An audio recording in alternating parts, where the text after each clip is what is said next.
अस्सलाम वालेकुम स्टूडेंट्स।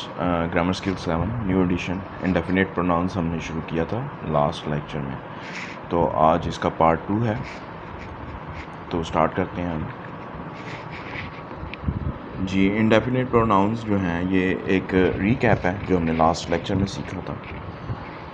उसमें ये था कि इंडेफिनिट प्रोनाउंस की डेफिनेशन, इसमें इंडेफिनिट प्रोनाउंस कौन कौन से हैं: anybody, everybody, nobody, somebody, anyone, everyone, no one, someone, anything, everything, nothing, something, etc. ये सब जो हैं इंडेफिनिट प्रोनाउंस हैं और ये कब यूज़ होते हैं? जब हम एक स्पेसिफिक नाउन की बजाय किसी को रेफ़र कर रहे हों, किसी के बारे में बात कर रहे हों, तो we are not particularly mentioning the nouns, okay?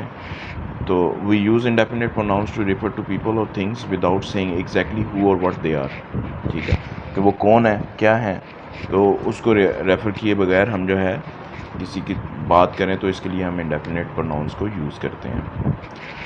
we use pronouns ending in body or one for people and pronouns ending in thing for things। अच्छा, ये पॉइंट मैंने लास्ट लेक्चर में भी डिस्कस किया था कि हम प्रोनाउंस को यूज़ करते हैं जो बॉडी के साथ एंड हो रहे हों या वन के साथ एंड हो रहे हों, तो वो पीपल या लोगों के लिए इस्तेमाल होंगे, और जो प्रोनाउंस थिंग या थिंग के साथ एंड हो रहे हों, सेकंड वर्ड उनका थिंग हो, तो वो चीज़ों के लिए इस्तेमाल होगा। ठीक है जी, इसकी कुछ एग्जांपल्स हैं। एवरीबॉडी एंजॉयड द कॉन्सर्ट, इसमें एवरीबॉडी होगा indefinite pronoun. I opened the door but there was no one at home. This is the second sentence. Third sentence है, it was a very clear day, we could see everything. दिन बहुत साफ था, हम हर चीज़ देख सकते थे। ठीक है जी, होप आपको ये इंडेफिनिट प्रोनाउंस की समझ आ गई है। It is used when we are not particularly mentioning the noun or any person or a thing, in place of those particular nouns or nouns of person, place or thing, we use indefinite pronouns। ठीक है जी, next है जी, इसमें कुछ additional help थी, मैं ये आपकी ग्रामर हेल्प में मौजूद नहीं है, ये एक एक्स्ट्रा नॉलेज है, वेरी इंफॉर्मेटिव। देखते हैं क्या कहते हैं ये पॉइंट्स, 2 पॉइंट्स हैं। We use a singular verb after an indefinite pronoun. Indefinite pronoun अगर स्टार्ट में यूज़ हो रहा हो तो वो सब्जेक्ट होगा, सब्जेक्ट ऑफ द सेंटेंस होगा। तो हम अगर सब्जेक्ट ऑफ द सेंटेंस में इंडेफिनिट प्रोनाउन यूज़ कर रहे हैं तो उसको हम सिंगुलर वर्ब उसके साथ ऐड करेंगे। मिसाल के तौर पे एवरीबॉडी लव्स सैली, तो एवरीबॉडी जो है एज ए सब्जेक्ट यूज़ हो रहा है यहाँ पे, तो हम लव जो है इसका हम क्या कहते हैं, इसका सिंगुलर फॉर्म, सिंगुलर में लव के साथ एस या ई एस का इजाफा होता है। I hope you know that. तो एवरीबॉडी लव्स सैली, तो एवरीबॉडी आएगा तो लव्स सिंगुलर वर्ब यूज़ हो रहा है। ठीक है जी। Everything was ready for the party, अब everything was ready for the party, everything as a subject use हो रहा है तो इसके साथ वाज आएगा, वन नहीं आएगा अगर हम as a subject indefinite pronoun को यूज़ कर रहे हैं। When we refer back to an indefinite pronoun we normally use a plural pronoun। अच्छा जी, इसका मतलब ये है कि अगर हम रिफ़र बैक करें, यानी कि अगर पिछले सेंटेंस में indefinite pronoun यूज़ हुआ है, ठीक है, उस सेंटेंस में, और अगर एज ए सब्जेक्ट यूज़ हुआ है तो वहाँ पर तो वो एज ए सिंगुलर वर्ब उसके साथ ऐड होगा। लेकिन आप अगर next part of the sentence में या सेकंड फ्रेज में हम जो है उसको प्लूरल जो है वो प्रोनाउन यूज़ करेंगे, उसके साथ प्लूरल प्रोनाउन यूज़ करेंगे। वेरी इंपॉर्टेंट थिंग, इसके मिसाल से आपको ज़्यादा बेहतर समझ आएगी। एवरीबॉडी, ठीक है जी, एज ए सिंगुलर है यहाँ पे, लेकिन क्योंकि वो पास्ट फॉर्म यूज़ कर रहा है तो एवरीबॉडी एंजॉयड द कॉन्सर्ट, ठीक है, हर शख्स ने कंसर्ट का मज़ा लिया। और नेक्स्ट सेंटेंस में रिफ़र बैक, वो एवरीबॉडी को रिफ़र कर रहा है, ठीक है, तो यहाँ पे हम प्लूरल प्रोनाउन यूज़ करेंगे। They stood up and clapped, वो खड़े हुए, हर कोई खड़ा हुआ, they stood up and clapped, और उन्होंने क्लैप किया, तालियां बजाई। अच्छा, इसी तरह नेक्स्ट सेंटेंस है, इसमें देखें, I will tell somebody that dinner is ready, is आ रहा है यहाँ पे क्योंकि समबॉडी जो है वो आई विल टेल समबॉडी, ठीक है, बेसिकली यहाँ पे एज ए सब्जेक्ट तो नहीं है, ठीक है, लेकिन वो यूज़ हो रहा है उसमें सेंटेंस में I will tell somebody that dinner is ready. तो इस रूल के मुताबिक हम जब फर्स्ट में इंडेफिनिट प्रोनाउन जो है वो फर्स्ट फ्रेज़ में या फर्स्ट सेंटेंस में यूज़ करेंगे तो उसके साथ सिंगुलर वर्ब यूज़ कर रहे हैं इज़, और नेक्स्ट में आप देखें नेक्स्ट सेंटेंस में अगर हम इसी समबॉडी को रिफ़र कर रहे हैं they have been waiting a long time, ठीक है, तो वो बहुत देर से इंतज़ार कर रहे हैं। दे बिन वेटिंग, उन्होंने बहुत देर से इंतज़ार किया है। They have been waiting, they कर रहे हैं, they have been waiting a long time, वो बहुत देर से इंतज़ार कर रहे हैं। इसका लफ्ज़ी मतलब ये है I will tell somebody that dinner is ready, मैं किसी को कहूँगा कि खाना जो है वो तैयार है, वो काफ़ी देर से इंतज़ार कर रहे हैं। अब आप इसमें देखें कि फर्स्ट सेंटेंस में समबडी के साथ हम सिंगुलर वर्ब यूज़ कर रहे हैं और सेकंड सेंटेंस में रिफ़र बैक जो समबडी को रिफ़र कर रहे हैं उसमें हम प्लूरल प्रोनाउन दे को यूज़ कर रहे हैं। ठीक है जी, I hope this is a very important point which is clear to you. In negative clauses we use pronouns, ये हमने लास्ट लेक्चर में भी देखा था कि नेगेटिव क्लॉजेज में we use pronouns with no, not pronouns with any. ये हम नीचे एग्जांपल देखते हैं तो आपको ज़्यादा बेहतर समझ आ जाएगी। नोबडी केम, ठीक है, नोबडी केम, यहाँ पे हमने इंडेफिनिट प्रोनाउन जो है वो नोबडी केम का मतलब है कोई नहीं आया, तो नोबडी केम, ठीक है। इसको हम एनीबॉडी डिड नॉट कम नहीं यूज़ कर सकते, ठीक है, we can say anybody did not come, ठीक है, ये रॉन्ग होगा, ठीक है, ये ग्रामेटिकली रॉन्ग है। एनीबॉडी डिड नॉट कम, ठीक है, इस सेंस में नहीं यूज़ होगा। नोबडी केम, अगर हम ये सेंटेंस यूज़ करना चाहते हैं तो हम नोबडी केम। नीचे एक और एग्जांपल है, इसको इस तरह से भी बयान किया जा सकता है, we did not see anybody और एनीवन, ठीक है, we did not see anybody और एनीवन, इन दोनों में से एक इस्तेमाल होगा देयर। अच्छा ये देखें यहाँ पे, अब मैं मस्ट, अगर डिड नॉट को मस्ट यूज़ करना चाह रहा हूँ तो we did not see anybody anyone, यहाँ पे मैं नोबडी नहीं यूज़ कर सकता, ठीक है, जैसे कि ये we didn't see nobody there, ये गलत है, दो दफ़ा नो आ रहा है। देखें नोबडी और डिड नॉट, ये दो दफ़ा नॉट और नो आ रहा है, तो ये grammatically this is the wrong sentence, it will not make a sense. और यहाँ पे हम जो, अगर हम डिड नॉट को मस्ट यूज़ करना चाह रहे हैं तो we did not see anybody या एनीवन देयर, ठीक है जी। Anybody did not come is the wrong sentence, अगर हमने इस सेंस में यूज़ करना तो नोबडी केम यूज़ करेंगे। We did not see anybody और एनीवन देयर, ठीक है, अगर हम डिड नॉट को यूज़ करना चाह रहे हैं तो एनीबॉडी या एनीवन यूज़ करेंगे। I hope this makes the sense. We do not use another negative in a clause with nobody, no one और नथिंग, ये मैंने पीछे भी मेंशन कर दिया है। नोबडी केम, इसको हम ये नहीं कह सकते नोबडी डिडंट कम, ठीक है। इसी तरह nothing happened, each sentence is the right sentence grammatically, इसको हम यूज़ ये नहीं कह सकते नथिंग डिडंट हैपन, दो दफ़ा नो, नथिंग और डिड नॉट, नॉट और नो, यहाँ पे ये दो दफ़ा नहीं आ सकते, ये ग्रामेटिकली रॉन्ग होगा। Hope this is clear. Next है जी, ये आपका लास्ट लेक्चर की एक स्लाइड थी, वो उसी को मैंने इसमें बीच में डाल दिया ताकि चीज़ें ज़्यादा बेहतर तौर पर क्लियर हो जाएँ। ये लास्ट ये स्लाइड जो है ये आप पिछले लेक्चर में देख चुके हैं, एक दफ़ा हम इसको रिवाइज कर लेते हैं। ग्रामर हेल्प है the first point, the indefinite pronoun anything और anyone are most often used in negative और इंटरोगेटिव सेंटेंसेस और questions.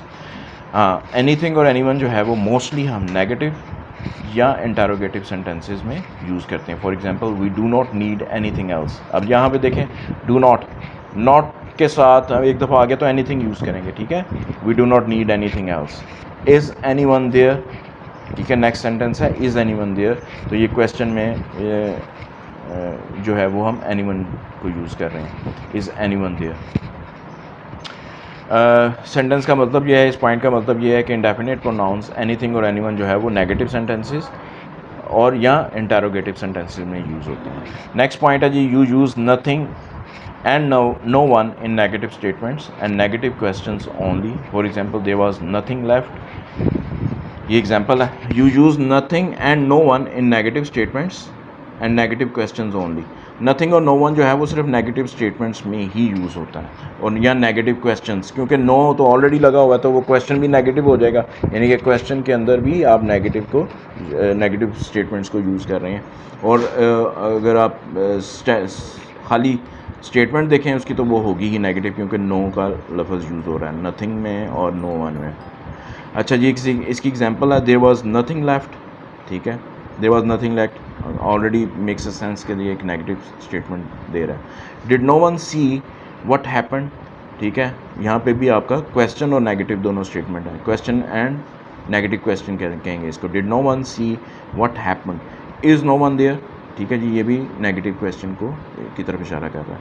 Remember that you do not add not to the word when you use nothing और no one, ये बात पीछे भी repeat हुई है, आगे फिर रिपीट हो रही है कि नॉट और नथिंग इनको दो दफ़ा जो है वो यूज़ नहीं करेंगे हम सेंटेंस में, ये grammatically it will be wrong sentence. If you add not to the word you must use anything और anyone instead. For example I know nothing about it, इसी सेंटेंस को मैं कह सकता हूँ I do not know anything about it.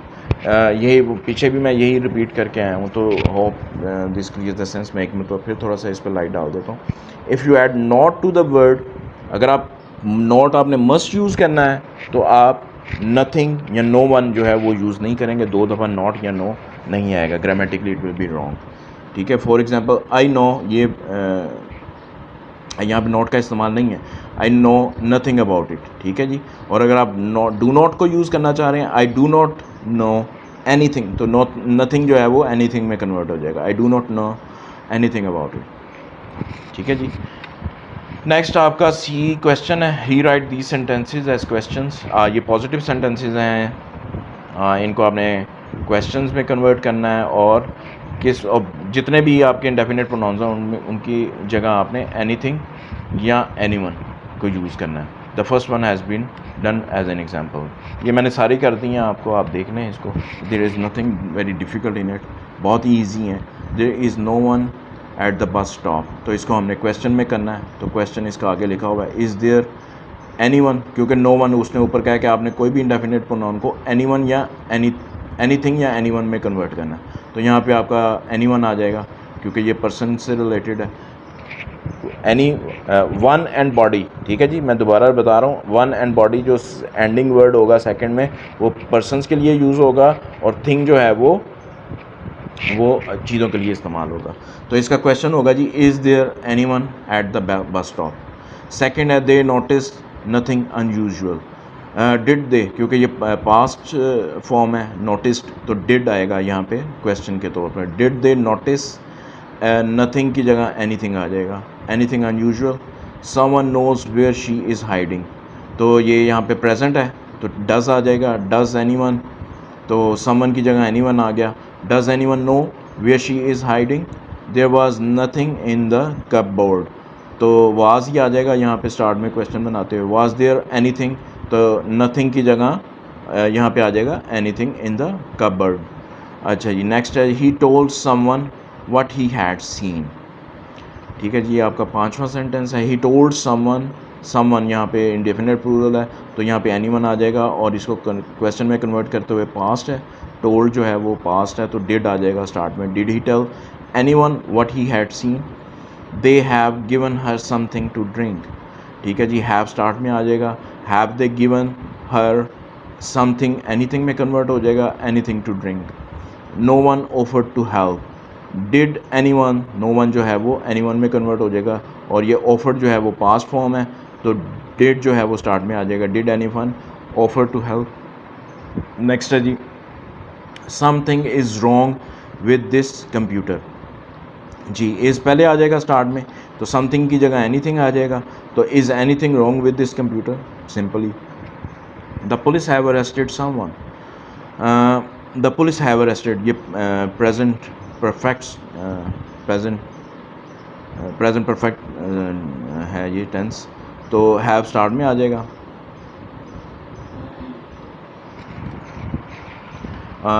Have start में आ गया जी। Have the police arrested anyone, someone की जगह एनीवन आ जाएगा, ठीक है जी, क्लियर।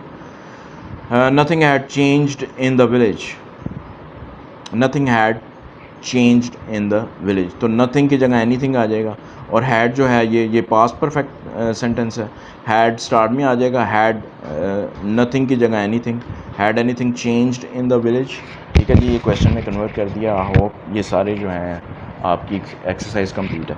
नेक्स्ट जो है जी, ये ग्रामर हेल्प का एक मज़ीद है, ये पीछे भी हम डिस्कस कर चुके हैं, ये वही पॉइंट रिपीट हो रहा है एक दफ़ा फिर, ज़रा आपकी प्रैक्टिस बहुत अच्छी तरीके से हो जाए, कॉन्सेप्ट बहुत अच्छी तरह से क्लियर हो जाए।